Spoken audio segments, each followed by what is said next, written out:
Income stops when you stop working. Assets keep generating income whether you're at your desk or not. 1 lakh invested in 12% CAGR becomes 3.1 lakhs in 10 years. But leave it for 40 years and the same 1 lakh becomes 93 lakhs. Most people never write a will until it's nearly too late. Old money families draft their first will when they're still building. Families whose wealth stretches back centuries didn't start with money. They started with a mindset. The most financially dangerous sentence ever told to the middle class is, get a good education, find a stable job, and work your way up. 3 generations of this advice, and you're still 3 generations away from old money. Because get a good job is advice designed to make you a better employee. And the quietly wealthy families of the world, the Rockefellers, Rothschilds, the Tatas, Waltons, and the old merchant dynasties of Europe and Asia, were never optimizing for employment. They were optimizing for ownership, for institutions, for structures that would outlast them. Nobody taught you this, and that was not an accident. Welcome to MrBottomline.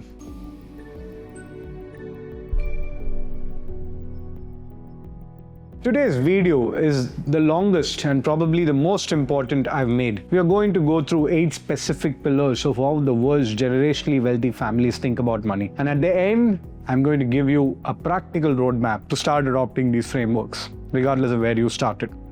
But first, let's understand what is old money. I'm not talking about the startup billionaire from 2018. I'm not talking about someone who made a fortune in real estate in the last decade. Old money refers to families whose wealth has not just survived, but multiple across 3, 4, or even 5 generations. Across recessions, across political upheavals, multiple market crashes and regime changes. Families like the Rockefellers, who built their fortune in oil in the 1870s and whose family offices still manage tens of billions of dollars today, 6 generations later. The Rothschild banking family, 250 years of wealth across revolutions, 2 world wars, and multiple financial panics. The Tata family, 150 years, 7 generations, an empire that has grown through colonialism, independence, and globalization. The Waltons family, 3 generations, from a single store to the largest retail fortune in history.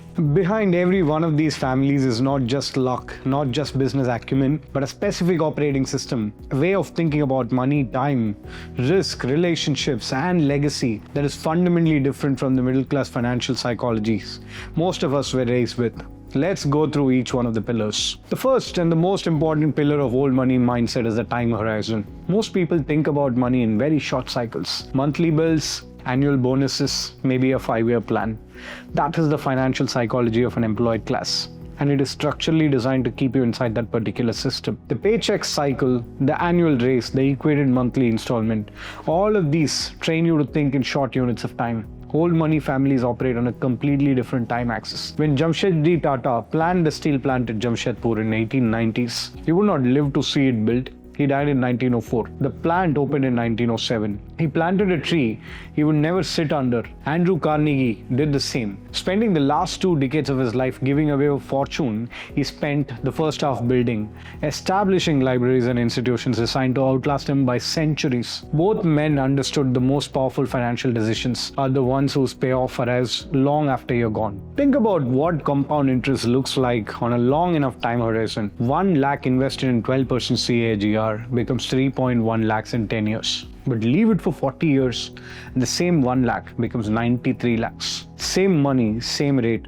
The only variable is time. Old money keeps the compounding uninterrupted. Middle class money interrupts it. To buy a car, fund a lifestyle upgrade, pay an EMI on something that depreciates. The Rockefeller Family Trust, established in early 1900s with one explicit instruction: never spend the principal, only distribute the earnings, still functions today. The instruction embedded in the structure is, the capital is not yours to spend. It is yours to grow and pass forward. The second pillar is the one that most directly explains why earners stay trapped. Old money doesn't chase income. Old money builds and holds assets. Income stops when you stop working.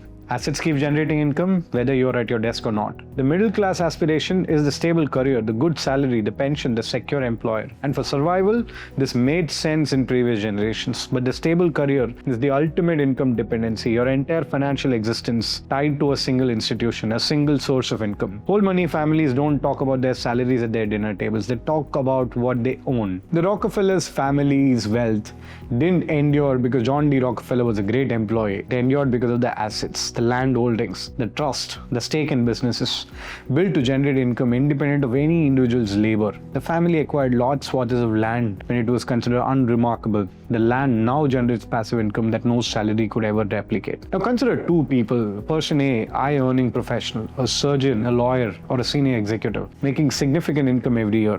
Now, person B owns 3 commercial properties generating rental income and appreciating in value. On the surface, person A earns more today, but person A's wealth creation stops the moment they stop working. Person B can step away entirely and the income still arrives, and the property will likely be worth multiples of its current value in 20 years. Person A has a career, person B has started a dynasty. Old wealth families are almost never the most ostentatious people in the room. Many dress simply, drive very practical cars, lives in homes that haven't been renovated in decades. The wealth is not in the display, is it in the asset column? So what is the shift? Stop asking how do I earn more? Start asking how do I own more?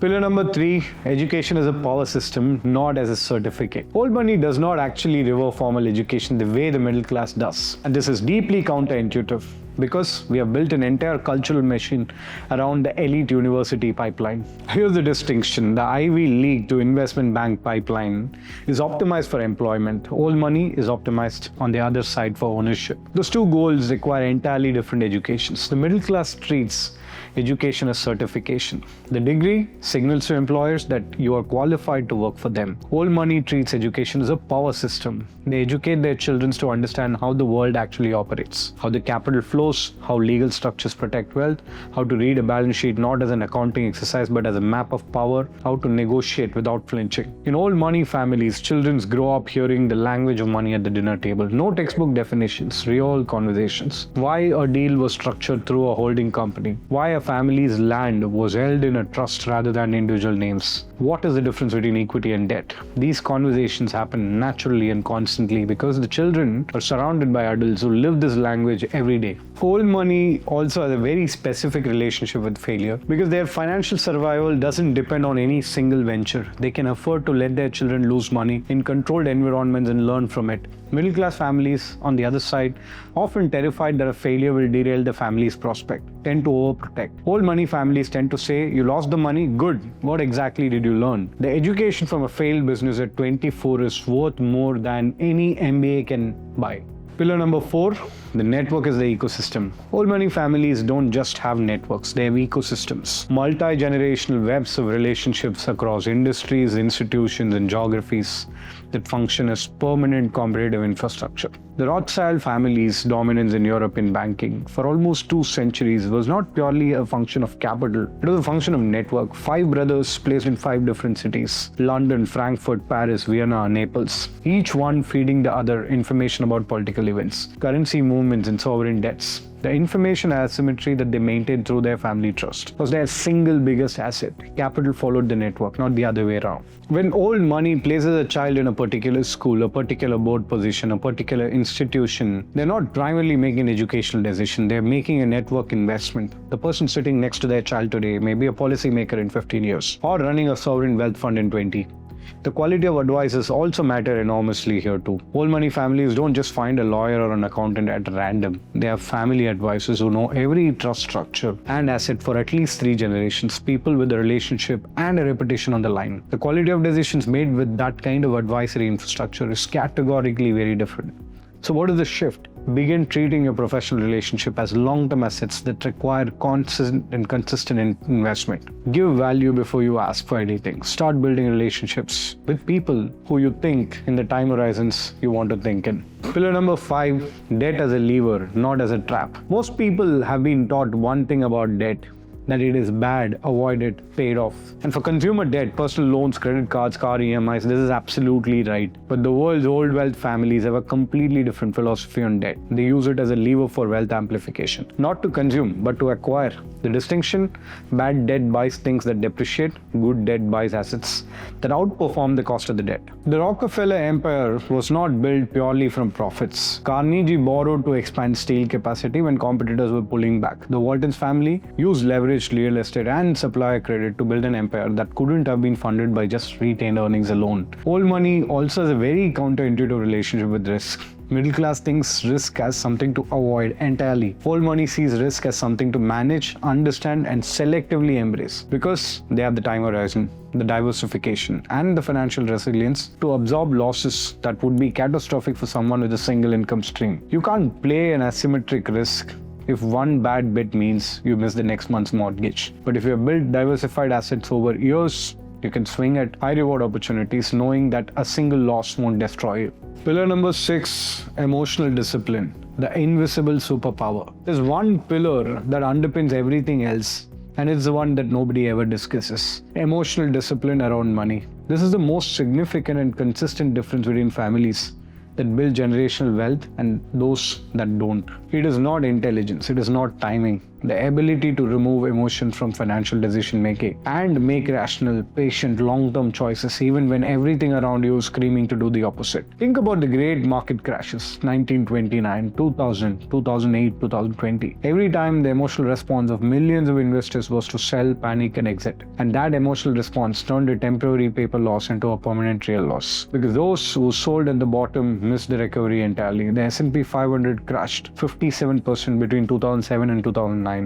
Those who held or bought through that period captured one of the greatest bull runs in the market history. The old money family offices almost universally bought during these crashes, not because they had special information, because they had the emotional detachment from short-term fear allowed them to see very clearly a temporary mispricing of assets. And they had the financial resilience and the discipline to act on that clarity while everyone else was panicking. Daniel Kahneman's research on loss aversion shows the psychological pain of losing money is roughly twice as powerful as the pleasure of gaining the exact same amount. This asymmetry causes most people to make systematically irrational financial decisions, holding losing positions for too long, selling winning ones too early, avoiding good opportunities because they might just go wrong. Old money culture largely bypasses this trap.